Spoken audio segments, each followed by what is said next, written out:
Hello, bookish people, and welcome to my channel.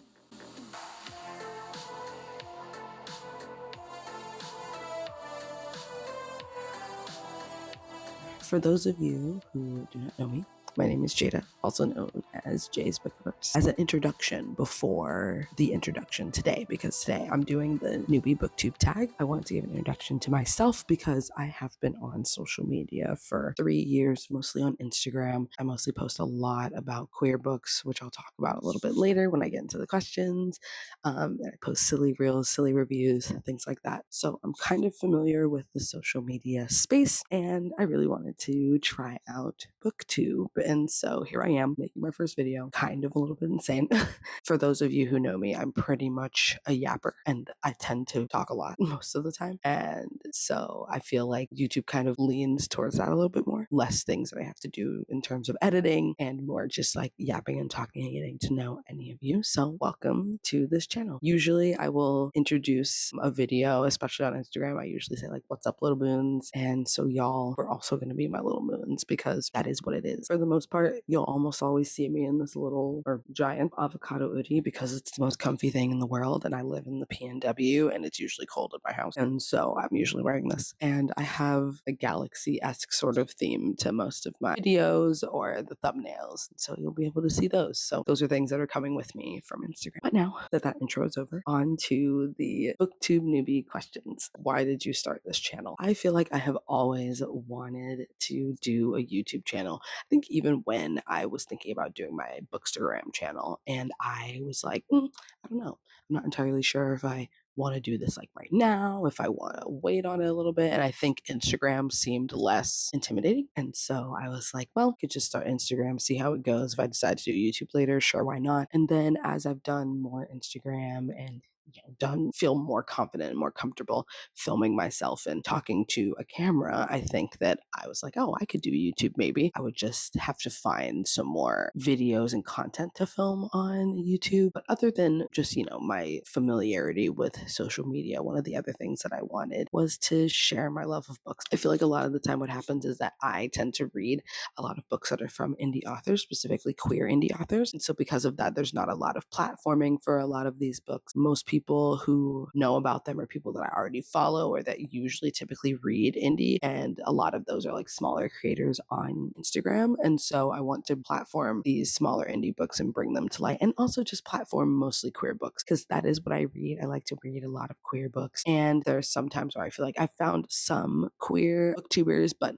I think that it'd be really fun to be able to tell people like, hey, here's a queer book that you maybe have never heard before of a smaller author, and here's why I enjoy it, and here's why you could enjoy it. Also, just love the idea of being able to have friends and talk to people who have like similar alignments to me. I feel like Instagram really made it so that way I was able to meet so many people and experience things that I've never got to before, and I feel like I'm really excited to see what YouTube is going to do for me. So yeah, I'm just super excited in general to be able to meet more people, expand my fan base is not the right word, so I don't think that that's what I want to say, but I guess expand friends, expand the people that know about me, that read the same things as me. What are some fun and unique things you can bring to Booktube? Kind of what I was talking about earlier. I'm usually a little bit more chipper and happy. I like just woke up and I was like, let's wake up and let's film like the first couple of things, at least in terms of fun and unique things. It's not going to be just books on this, like it's kind of going to be book adjacent for most of my content if it's not actually book things. I'm hoping to basically bring a lot of energy, bring a lot of me. I feel like sometimes there's chaos in my brain. I also have ADHD, so there's a lot of things that I feel like that are going to be unique that are just going to come out of my mouth. I'm just hoping to bring fun. I'm just hoping to bring me and myself and my chaotic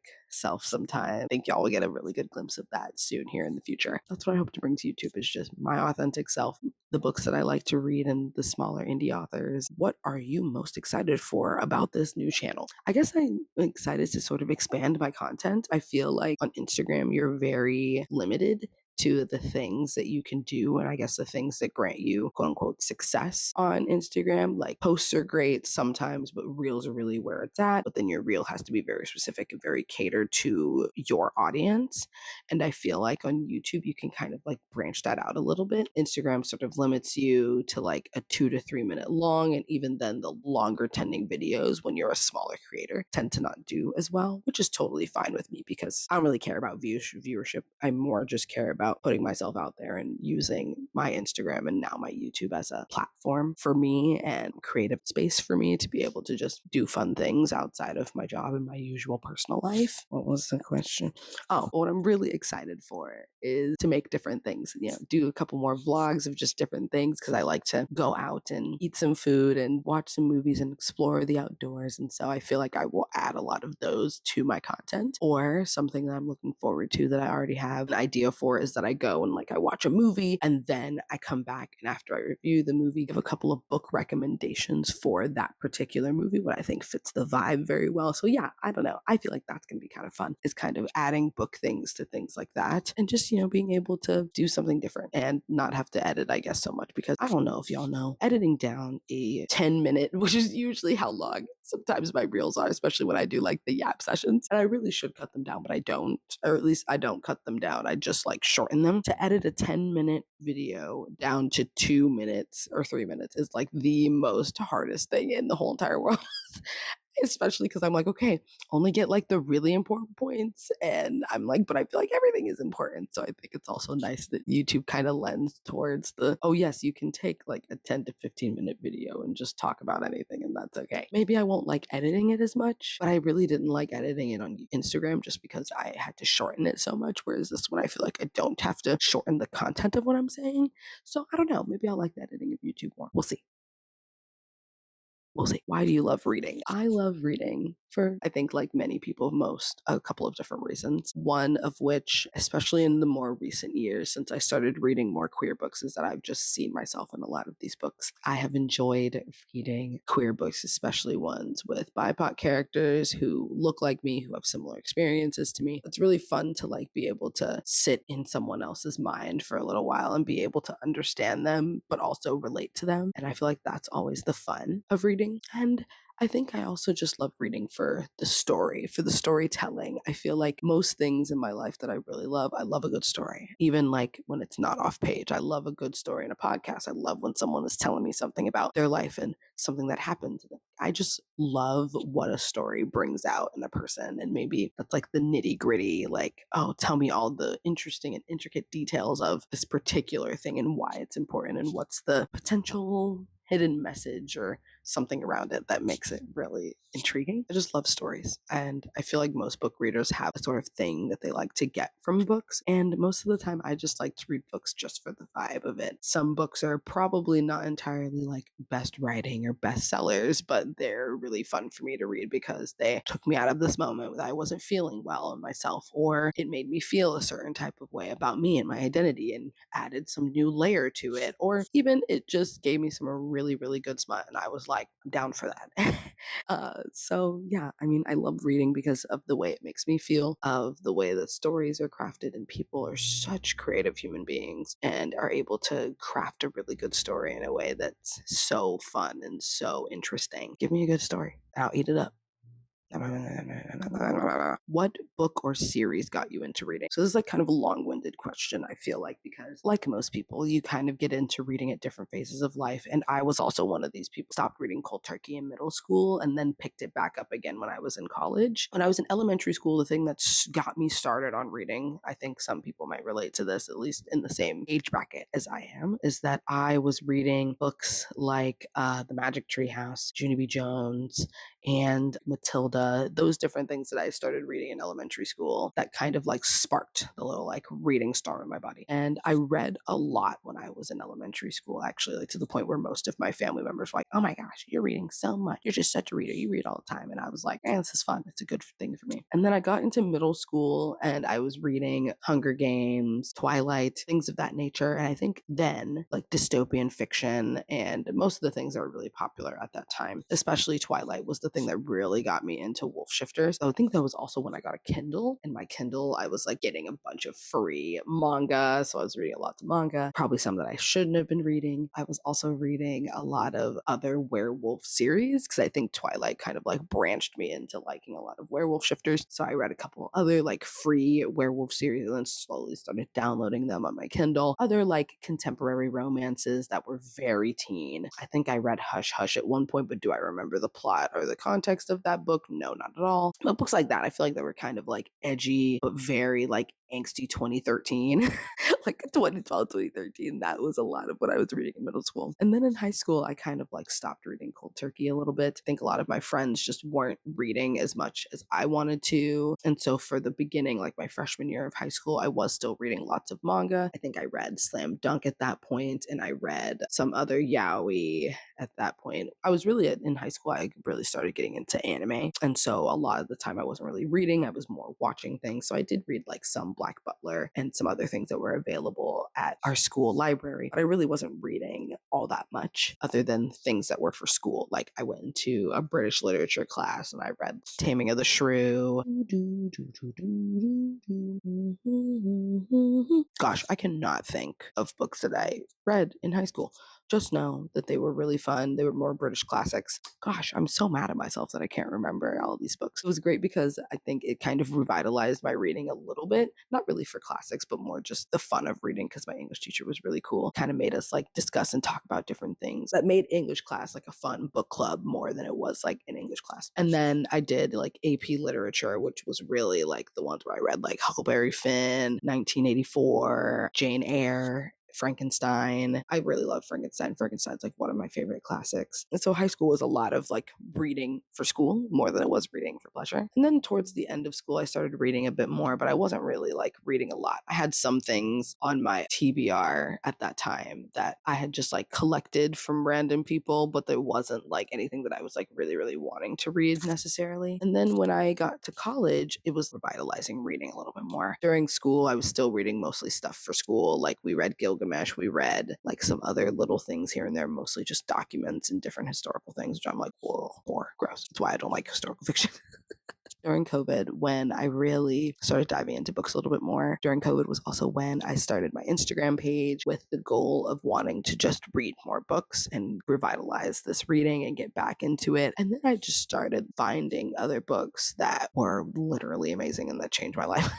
Really for the better more than anything. And that sounds super dramatic, but it's also kind of true. I really found so many books that, helped me with my identity. One of those that I always bring up all the time and that you'll probably see on this channel at one point, The Sound of Stars by Alicia Dow. I absolutely love that book so much. It was the book that literally identified demisexuality to me. And one of the reasons why I ended up realizing that I was a demisexual was because of this book. And it was just a random book that me and my partner had happened to find in Barnes and Noble. And he like picked it up and gave it to me. It was like, I think you'll like this book. And I was like, it sounds interesting. It has aliens and music and a book lover. Like, what's not to love? It ended up being one of the most pivotal and impactful books of me starting Instagram was this book. So there's a lot of love and a lot of like nostalgia that comes with this book.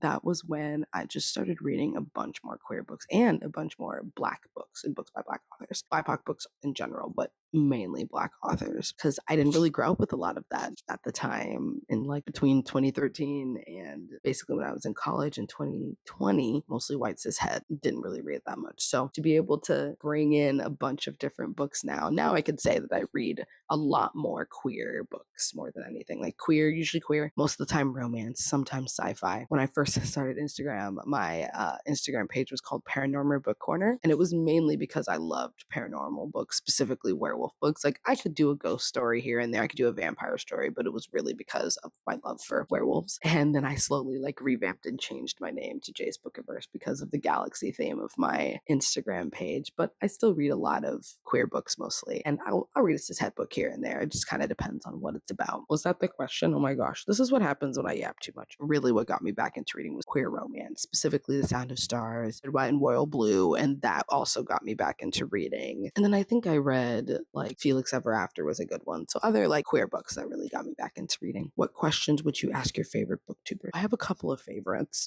a couple of really cool people. There's Jamila B. Reading, who is such an interesting soul. I have met her in person, and she really has just such like a beautiful and intricate mind that I'm just like, oh my gosh, you're like literally amazing. Like what? My name is Marinez. Both of them are Black or BIPOC women that have such intricate like minds, and I think they actually did a YouTube video together, which is why I like really like them together. I'm gonna pick their brain about how they like to read, because it's so interesting watching their videos, and they're able to like analyze very specific things that happen throughout the book. And there's some times where some books warrant that, and I'm able to do that. What? I'm yapping about Booktube Newbie Tag. Yeah. Oh, wait till you finish your Instagram. I'm like, it's been going for a while. Yeah. I was gonna say, how long is it? Because I like, oh god. 22 minutes, like. That's why I was like, dude, I've been sitting in there just waiting, and I was like, okay, they're telling their full self in their story. Look at your story, it's dry as the Sahara, and I'm like, what is going on out here?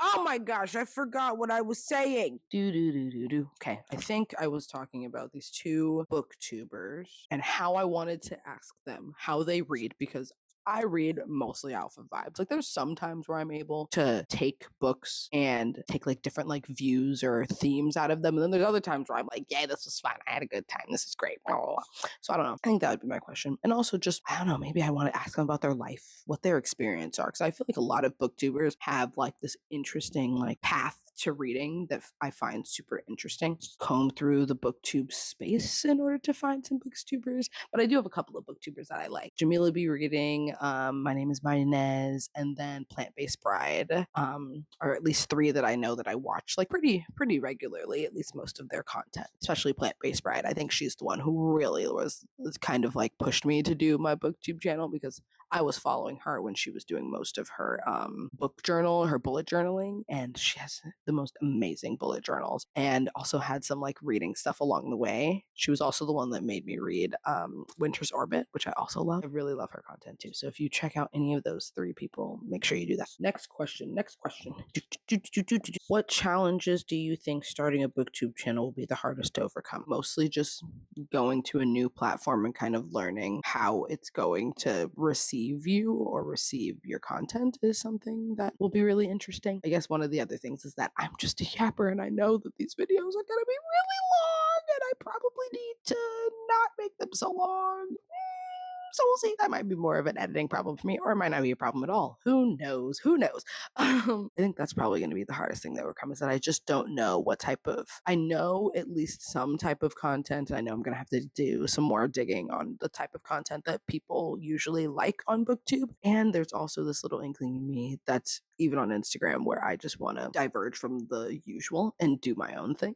I'm just going to do my own thing. And so because of that, I know that that's going to be a hard thing, especially if YouTube is going to be one of those places where you have to kind of like follow a certain thing or an algorithm in order to be successful. And while I'm not trying to like gain 1,000 followers and become monetized and all that other stuff, would that be cool? Like, yeah, sure. But it's not something that I'm really like aiming for at this moment. I'm more just trying to get my feet wet, try to figure out the YouTube thing and really just like play with it a little bit and the different style of content. So I think that's going to be interesting, is to try and find more long form videos, because I've been so used to more short form on Instagram that finding long form on a pretty weekly basis might be a little bit tricky for me to figure out. But I would love any ideas for any long form content that you would like to see from me, or any content that you particularly like. I'm hoping to also get more reviews, because I'm really bad about doing my reviews, but hopefully if I'm like pushed towards it, and very much like if the expectation is set, like for book tours and stuff like that I'm supposed to do a book review, then I'll really be pushed more to do a lot more of them.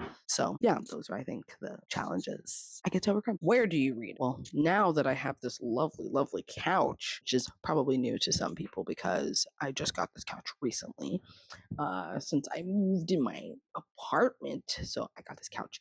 And I also usually read on my bed. I read less on my bed now, unless I'm like about to go to sleep, then I'll read in my bed. But for the most part, now that I have a couch, I love this couch. I also have a beanbag in my room that I usually like to read on. It's a really nice spot to read, so I kind of like to read in cozy spots. I get cozy, I get comfy, and I read on those spots. What are you doing? What do you mean you forgot your noodles? Oh, heck and heck. All right, I guess we can go to the store today. You're loud. I'm sorry. Someone told me you're allowed to film long content, but it can only beforehand and do shit. Well, I'm sorry that I didn't tell you. You also could have asked. When would I ask? Could have peeked out earlier and asked what I was doing instead of sitting there waiting. I assumed you were doing short content. Why did you assume that? Because you said You know what assuming though? You know what assuming does, Val? It makes an ass out of you and me. Can I finish this? No. You're a dork. Actually, I do come here often. Oh, you're gonna record that? Yeah. I use my room every morning. Shut the fuck up. That's a bit creeper. Oh my god. I don't know, maybe because we live together, you fool. Thank you. Intermission over. Okay. What kind of books do you like to read? Mostly read queer books or some type of like queer element is in it. But usually I read romance, fantasy, and sci-fi. I'm not much of a historical fiction person. I don't really like it that much. I think that's mostly it. I mostly just read like those sort of genres and then if it has a queer person in it, it's like great, amazing, wonderful. Love that. 10 out of 10. What does your collection look like? My shelf does not have all of my books that I own on it, mainly because I have way too many books and we have such a small apartment. We have like 1-bedroom apartment, so we couldn't really fit a lot of books. One of the things that's interesting about this is that I mostly have books that I need to read on this shelf, with the exception of like a couple of books that I've read before that are like special editions that I wanted to post up, or like some books that are a series, and so I want to try and keep the series together. And so if I didn't finish the series and I have like the first book or the first couple of books of the series on the shelf, the next book in the series is on here somewhere. So most of my shelf is actually a TBR shelf, and then my partner shares the other half, and then we have like some other things in it. I forgot to like introduce some of me and who I am, but I'm Jada. I think I said that at the beginning. I said that at least. So my name. I'm Jada. My pronouns are they, she, and I am a non-binary, demisexual, queer person. It's kind of how I identify, and I'm also very much Black. My family, both of my parents immigrated from Jamaica, and so I'm also half Jamaican as well. Yeah, that's basically a little bit of background about me. Of course, at the end of the video and not at the beginning of it. Maybe I can edit it. This is truly how my brain works. This is really how it's going to be. So if you enjoy this, here you are. That is basically the end of the video. I hope it's not super duper too long, but I think that with the first like intro video, it's kind of like that, and all the questions that I had to answer, and because I'm yappy way too much, that the video might be a little bit longer. Thank you so much for checking out this channel, and I hope you enjoy the content. Please follow me on any other like social medias if you're interested. I'm on Instagram, I'm on Threads. Give me a follow on here if that's what you feel like, or just, give the video a like. Totally up to you. And till next time, bye, little moons.